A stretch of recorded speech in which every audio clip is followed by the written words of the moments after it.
Okay, welcome to the Dutchman's Woodchuck. Okay, so what I'm doing right now is I'm trying to finish off this um, segmented bowl I'm working on. Now, what I've done here is basically got this a rough smooth, rough smooth, rough.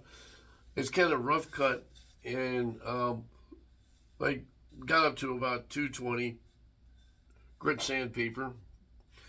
And what I'm doing now is I have a few bumps in here I was trying to clear out and some pits.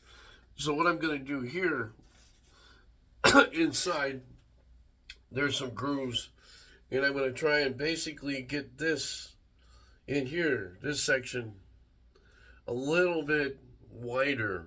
So my goal is to have it like a quarter-inch thick. I don't want to go any further because I think it takes away from the seams. I don't know how they'll react, but usually if I go down to an eighth of an inch, I'm kind of pushing it. Then I got to be really careful because I'm still sanding it.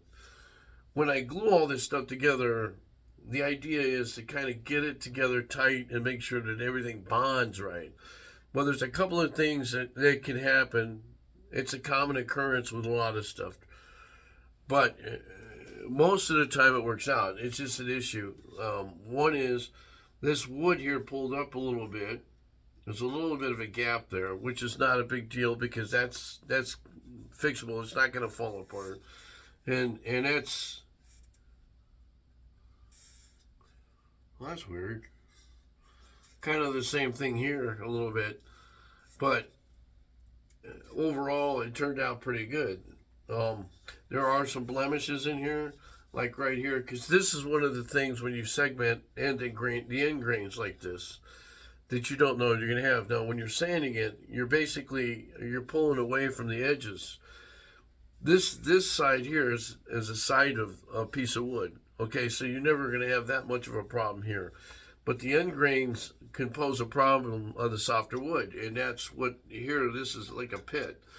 Well, there's different things you could do to fix those. Most of the time, you spend a lot of time sanding. My different style of doing a segmented wood bowl. A lot of the guys like to do the hexagon shaped types of bowls where the edge of the wood, where not the end grain is inside. When you connect everything, you actually have all the cuts the cut ends are showing and they're glued together. So all you see is the softer side, the edge of the wood. If you take a piece of wood by like this, say, you're basically doing the edge of the wood on the outside, which is a lot easier than having the cut ends. But either way, it's just personal preference. I do it kind of a couple different ways, and this is one of them. Now with this, there's some rims in here. You can feel that little ridges, and what I have to do is, and this is where you got to kind of feel it out like you would a fishing pole. This is kind of the stage of the bowl where you kind of have to feel it out a little bit, but you can't be too rough on it. In other words, you shouldn't be putting a lot of pressure on it because that's where your gouges are coming from. Plus, you want to make sure that all your tools are sharp when you do this. So, and then of course, safety gear.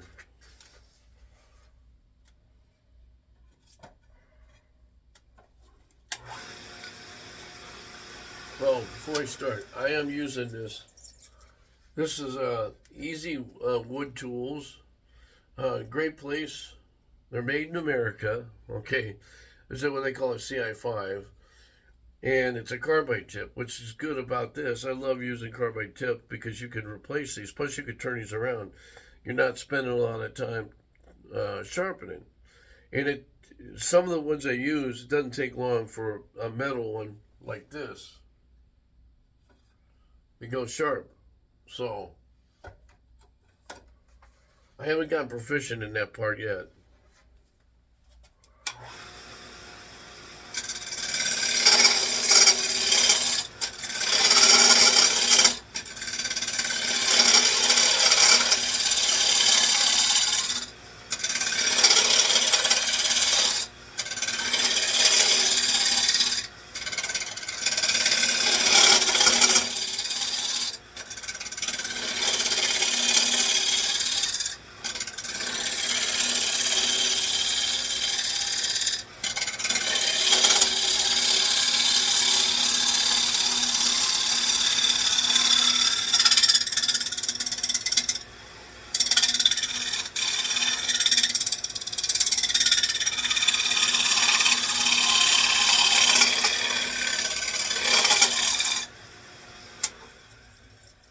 Now you hear it chattering in there, right?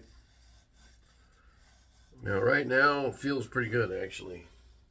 Now, what I was doing was etching in here a little bit.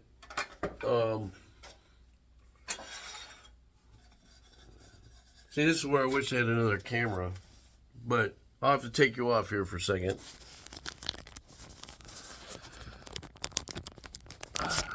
Okay, what I was doing in here was etching. Now, what happens here is a lot of times there's ridges. Now I'm trying to curve this in a little bit more.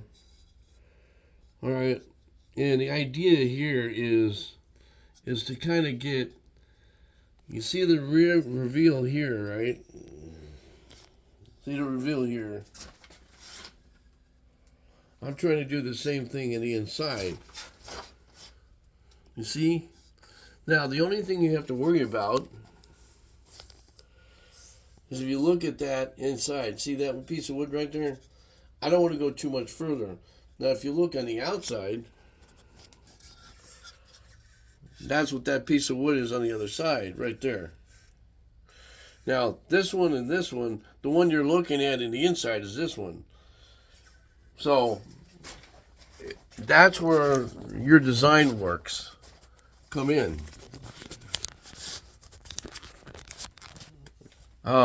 As I'm working on these things, I'm always constantly thinking of other ways in case something happens. And in this instance, this is pretty much where I'm going to leave it.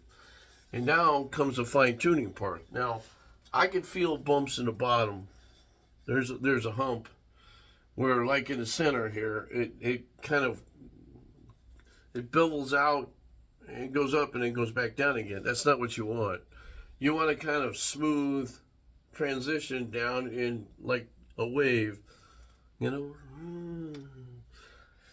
Anyway, so what I'm going to do with that is I'm going to use a different tool here. It's still going to be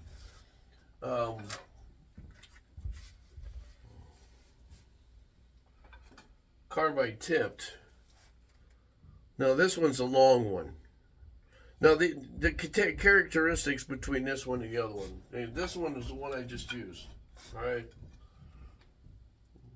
This one, you start out. You can't have it. There's markings on here. You can't have from here this way on your tool rest too much because it turns too much. So they're saying you need to go between here and here. Okay, so that's best working distance. Doesn't mean you can't, but the problem is you want it to set flat and at an angle because these are all pitched. So this one here is the opposite. This one you can only work from here to here. So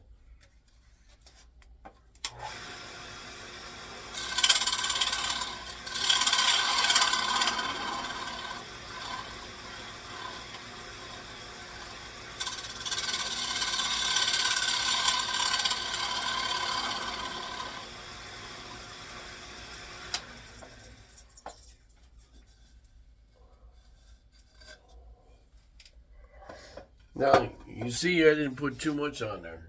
I didn't. When you're fine tuning this thing, trying to get all this stuff off of here, you don't need to put in a lot of pressure. Yeah, because I have to do a little bit more.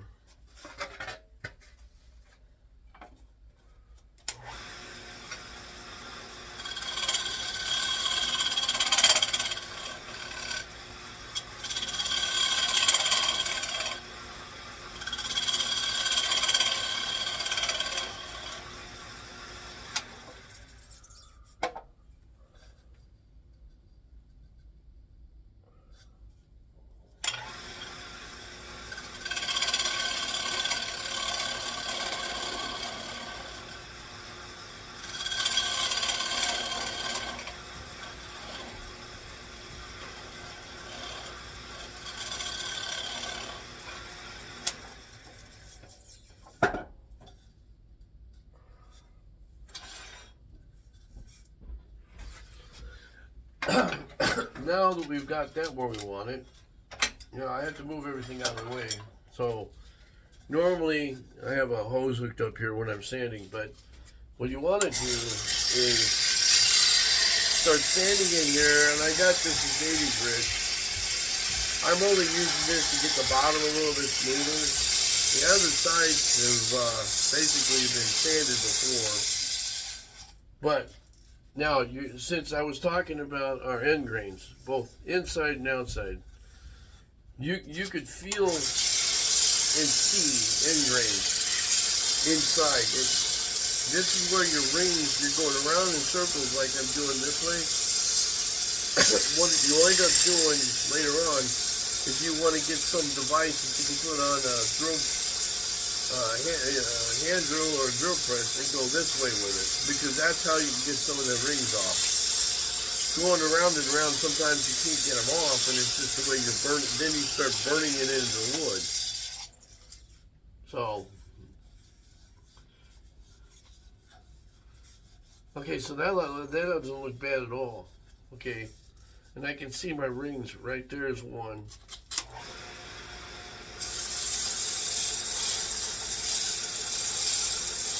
So you kind of fine tune it. Now, the idea is to go up to 320. All right, so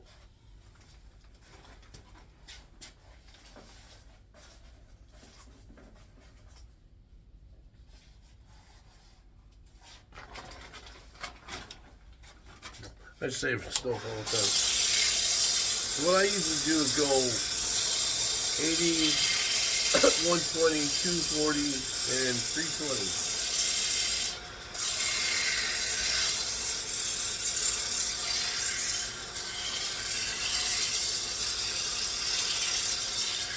Did I plan on having this bowl to look like that? No. When I made this curve, I was actually going to make it like a bowl. But because I like the way this turned out this way, everybody, I should say everybody, I shouldn't say everybody, but a lot of people like the look of the curved. The only thing I haven't done much of lately is more of a curve where it's pinched out a little bit.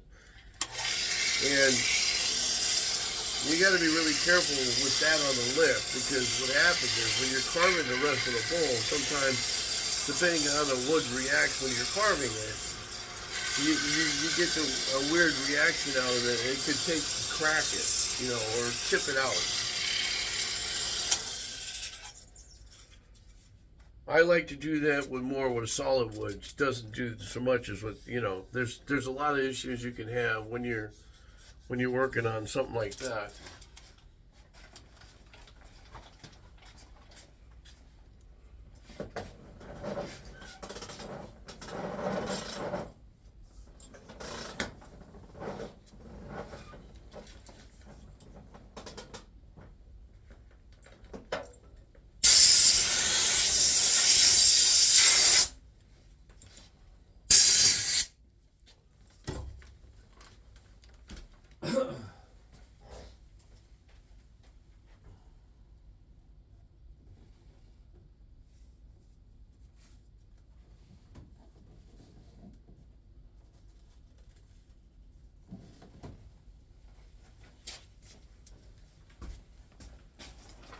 All right, so now what I like to do, and I'm running out of sandpaper, so this is 320 here.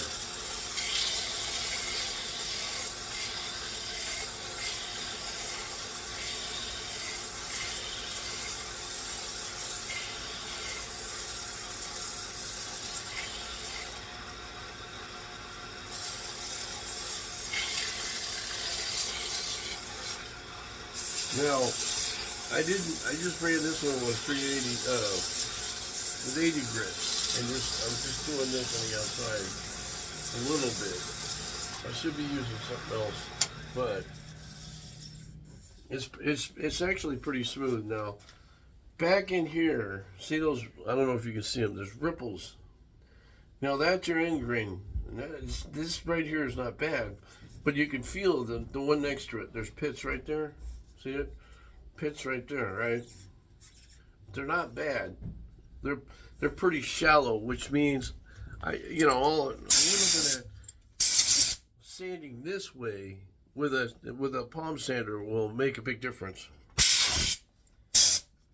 And then what I do is I go like this.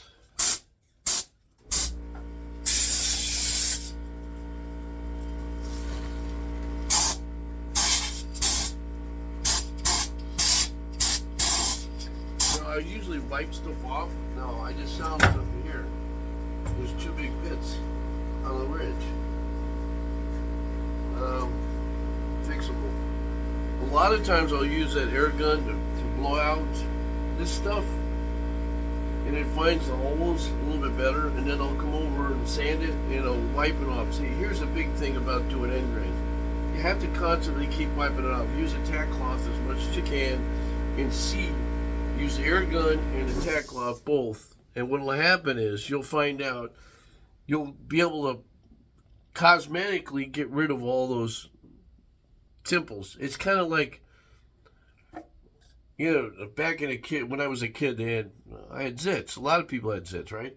So, we used to call each other potmark face. You used to squeeze the zit to get it out, right? Which is not supposed to be a good idea. And then you would leave a pot mark there. Well, eventually it goes away, but same idea here, Except back there, you don't take a sander and go, I gotta get rid of the zit. I gotta get rid of the zit. Anyway, that's what I'm doing with this bowl. Later on today, I'll be doing something different, but I had to show you what I'm doing. I'll let you go, and I'll talk to you guys later. It's just another session of me making a mess of wood. Later.